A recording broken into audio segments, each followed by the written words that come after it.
get on with your cozies? Which one did you like doing the best? Was it the cuff cosy, the roll neck cosy, and do you like having the neck of it really long, or do you, like me, roll it down a little bit? This is the one that had the base on it. Or do your favourite, the rim cosy, which really does transform your jam jar into a proper vase?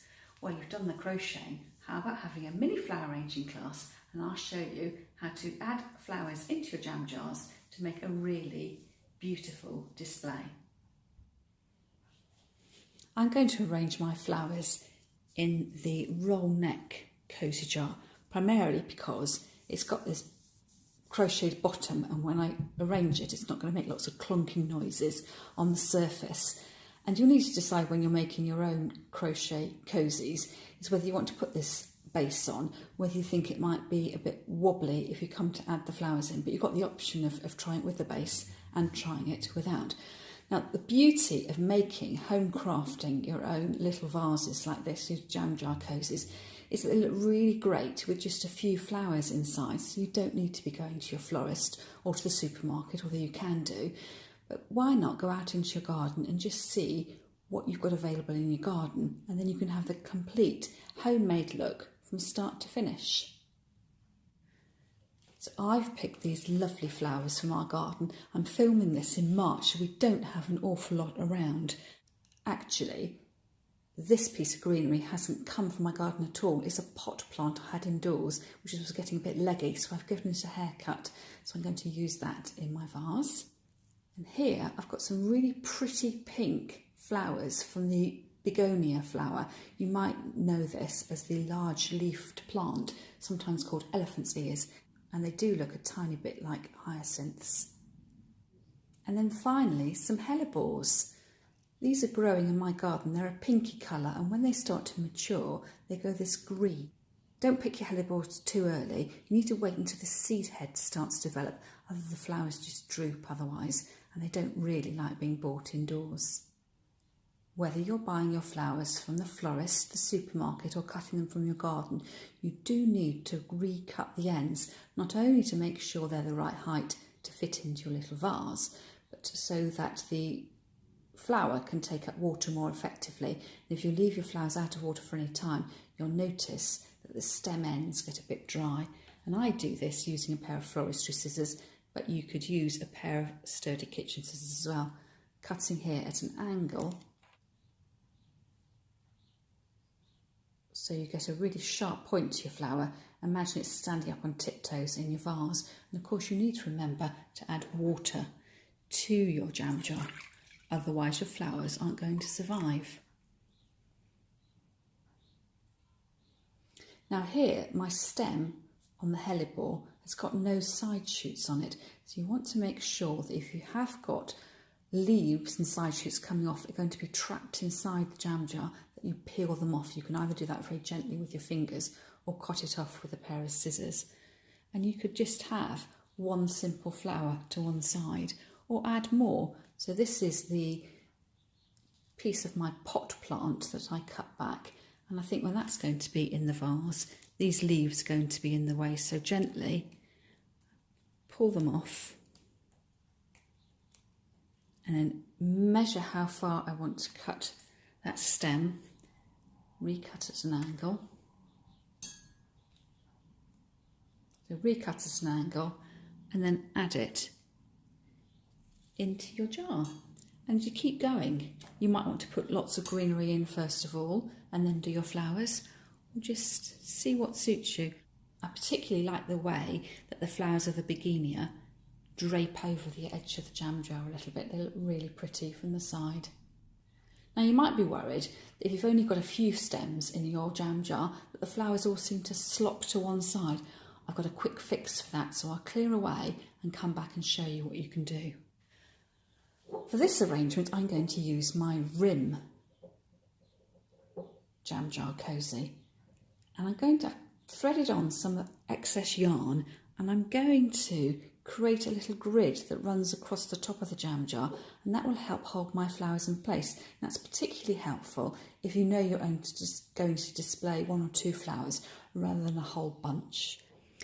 So I'm going to make a checkerboard effect, 2 lines going this way and 2 lines going the other way. So with a neat stitch, I'm casting on. I'm using the pale grey here. If you were doing this at home, I would suggest you use a yarn that matches with your rim. I'm just using the lighter thread so you can see what I'm doing. So across there, nice and secure there, straight across to the other side. You can leap through the chain that you made on the rim, and then threading your yarn along that chain for a couple of stitches.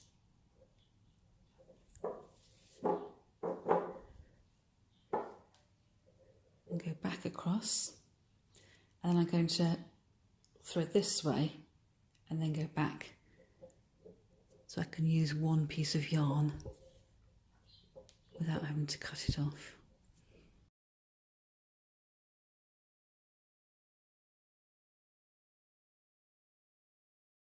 And then come back again and do a couple of stitches to tie off and cut the excess away. So they have a grid which you can arrange through. So again, we need to add in some water. So take the flower you want to use, pull off any leaves or side shoots that are going to be in the water, recut the stem, and you could just have a single flower that isn't going to go anywhere, rusting if that's what you wanted to do, or add in more. It doesn't matter how long the stems are, as long as you've got enough water that the stems of your flowers are actually sitting down in water. The second flower on this stem is too short, so I'm going to have to cut it off. Gently peel off that leaf, recut the stem, and add in. So keeping the flowers at different lengths as well makes it more interesting. And then I really do want to use up these bits of my houseplants. So again, taking off the leaves here. These probably won't be in the jam jar, but they're looking a bit straggly. And that fills up a nice gap there. And here some of these leaves are looking a bit worse for wear. So pull them off. Measure up how long you want the stem to be. Recut the stem at an angle. And add the flower in, so it's not going to move anywhere. Add the piece of greenery in, I should have said that. It's not going to move anywhere because it's anchored in the grid. So once again, the last of the anemones. So the last of the hellebores, recut the stems, place those in. And the ones in the middle are practically standing upright because they're supported by the other flowers and the grid that I've sewn into the top of the cosy. So I've got 2 more flowers left, I might as well use those. Recut the stems.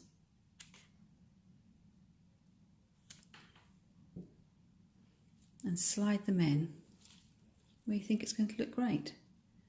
Might be an idea to know where you're going to be putting your flowers so that you make sure the best flowers are facing forward. So I might turn that hellebore round so I can see it from the front. And that's a really simple flower arrangement to make. And now the flowers and bits of greenery are inside. You can't tell there's a little sewn grid inside, it's all invisible. So I do hope you enjoyed that video. You ought to check back and see what other flower arranging classes I've got in my Etsy shop. And I also run classes from time to time on Facebook, so do check them out and come and join me. I'd love to see what your cosies look like, so don't forget to post them online and hashtag them Flower Start, and then I can see what creative things you've been up to.